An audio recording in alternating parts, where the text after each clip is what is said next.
My alarm went off at exactly 6:30 a.m. Waking up before the sun was the bane of my existence, even after 6 years.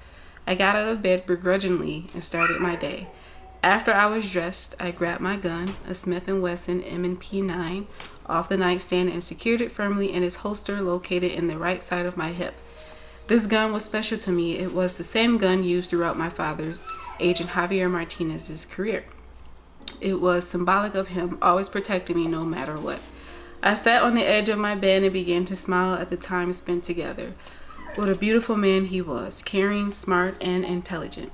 We made so many memories together, too many to count, but one that I would never forget was the day I graduated from the police academy. I remember like it was yesterday.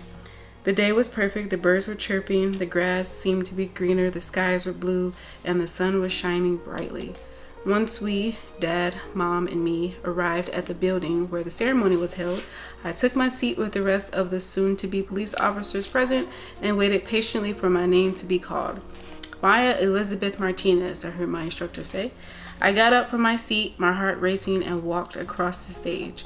I tried my best not to show any emotion because, emotions were for girls. This was serious business, but that all went out the window when my instructor handed me my very own policeman badge. Then, while shaking my hand, he said, "Congratulations, Officer Martinez." I nearly cried. The hard work had finally paid off, and my life as Maya Martinez, the policeman, had begun. Wow. You know you wrote that, right? I know. That's what I'm saying. Like, what?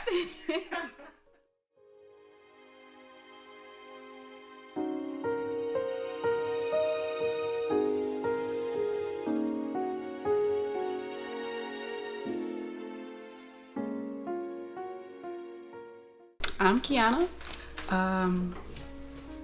I like to write. I love kids, which is what I'm going for right now in school, to be a teacher. I like creativity. I like arts. I like music. I'm just kind of like a simple person, pretty much. I was born in Detroit, Michigan, and I lived there for about 11 years, and then we moved to downriver. We moved to Flat Rock, Michigan, and I think what kind of got me into writing was just kind of like the different cultures, because Detroit is predominantly black and then Flat Rock is predominantly white or Caucasian, so the different cultures kind of like helped me to see like a different view of the world, so that kind of got me into writing. My most memorable memory would be 6th grade. I remember we had to do some type of project. I can't remember the type of project, but like we had to fold the paper up in like a 3-way, so like the paper will be like this, and then you'll have 3 long, like, I don't know how to describe it, but like 3 rectangles on the paper, and then you have to like draw a picture for each rectangle, so each rectangle will be a scene. So I took that and I decided to make my own scene or my own like story, and I started to do, I think during that time there was a tsunami that hit, so I did like a depiction of that, and then I decided to write a story out of it. And I think the story was about a little boy and his father, and a hurricane had hit their town, and so they were trying to escape. It was pretty cheesy, but I liked it. It was cool. My family has been very, very supportive of me. I remember when I first started writing like my book, I didn't think that it would be good enough, so like I would scrap it, I'd start over, and then I scrap it again, I'd start over. And then they were like, it's good, They were like, you'll be the first person in our family to have written a book. And I was like, I know, but I don't think it's any good. And so they've supported me like throughout my whole entire journey of writing. I remember I used to stay up till like 3 or 4 in the morning trying to write my book, and they'll be okay with it. They wouldn't bother me. They understood what I was working towards. So they're a big part of my writing successes.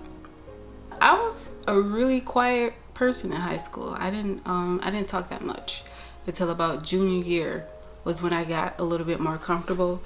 But other than that, high school was just pretty much, I wouldn't say it was terrible, but it was just, it wasn't something like, oh man, I want to go back to high school. It was just kind of just a period in my life where you just, go to school and it's time to graduate kind of thing. But I I did like my teachers, and I did like some of the memories in high school, because I did cry on my last day of high school. So I guess it was kind of like a love and hate relationship.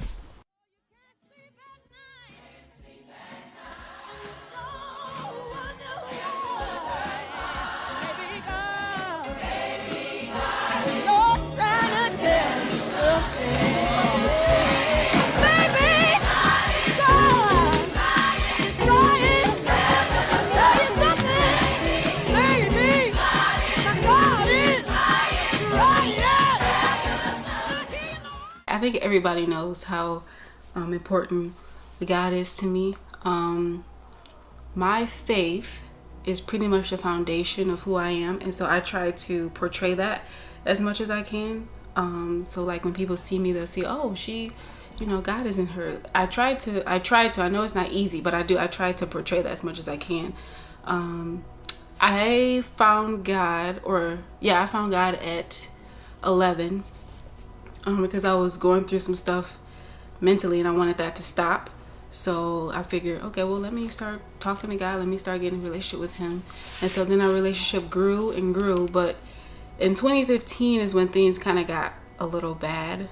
I started dealing with like insecurity on a really high level. And then it got bad to the point where I had to go to the doctor, and I was diagnosed with depression, and I didn't know that.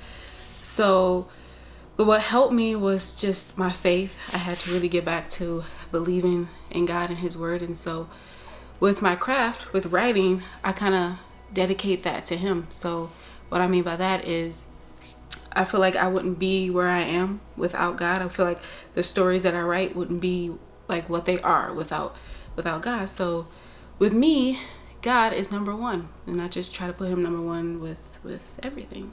The case is actually inspired by Zero Dark 30. That was one of my, we watched that movie as a family quite a few years ago. And so I remember right after we watched it, I immediately started writing. I got an idea and I immediately started writing. So the very first version of the case is actually really heavily, like, it could be plagiarized from Zero Dark 30. But yeah, that's where the inspiration came from. And then at first when I started writing the case, I didn't want to publish it. It was just a story. But then I think my mom told me that you should just publish it. Why not? And so I took it and I kind of changed some stuff. So like in the book, she is just a regular LAPD officer, but in the very first version, she is part of the CIA. So I took that whole story and then I kind of just wrote. It just, the case is a really big passion of mine. It's really, really big passion. And it took so much out of me that I can't even explain, but it was probably, I would say it was probably one of my best works I've ever done. That's like with school and everything, it's probably one of the best things I've ever done. I started writing it, like I said, a couple years ago. And then when I read over it, I didn't like it, so I scrapped it. And then I started writing again, and then I got halfway, didn't like it, so I scrapped it. And then I took like a year or two off because I just didn't like it. I didn't think I was good enough. I didn't think the writing was good. I thought my dialogue was cliche. I thought it was all just trash. So I started writing, and then I got passionate again, so I started writing it again. And even while I was writing it, I wanted to continue to scrap because I just didn't believe in my writing skills, because I never took a class. I've never, honed my craft. I kind of just write. It's kind of just like a hobby. So I didn't like my story at all at the beginning. But then after I started writing and I read it, I fell in love with my book. My biggest inspiration, and I think this is probably why I kept scrapping my book so many times, is James Patterson. I've read like so many series of James Patterson. I've read his Maximum Rise series. He has a series called Women's Murders Club. It has 17 books. I read all 17. He has another series that's 5 books. I only read 4. I need to read the 5th one, which is NYPD Red. I've read that.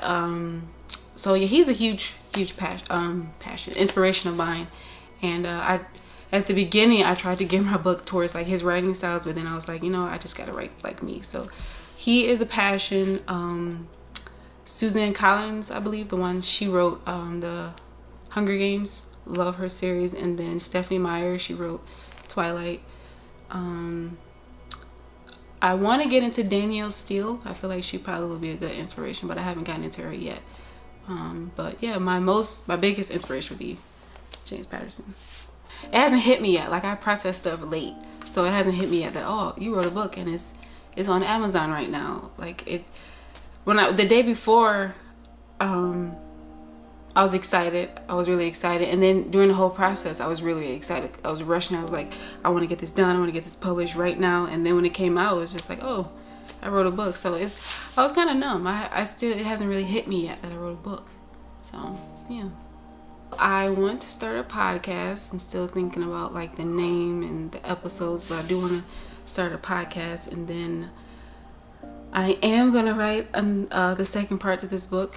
You just got to bear with me. I have no idea when I'm going to start, but I am going to start it. And then I also have a couple other books or a couple other stories in mind too. So podcast and then more book writing is my biggest. Oh, and hopefully graduate college so I can get my degree. So yeah. Why do I want to teach elementary kids? I love kids. Kids have been like a passion of mine. Like a passion of mine is writing, but then also kids is a passion of mine. So I've loved kids since I was like super young. I used to always babysit for my cousins.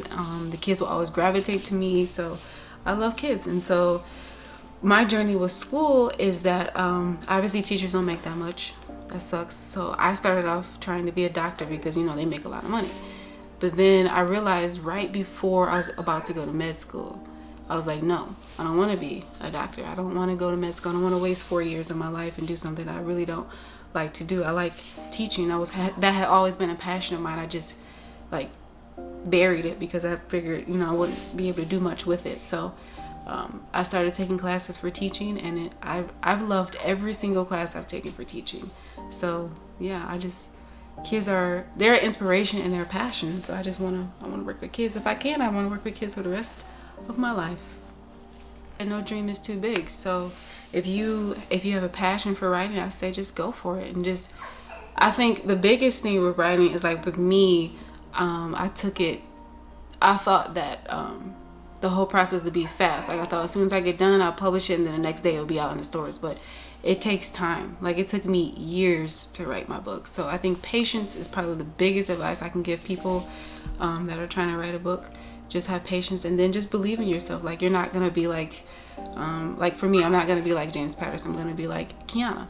So just believe in yourself and have patience. Yeah.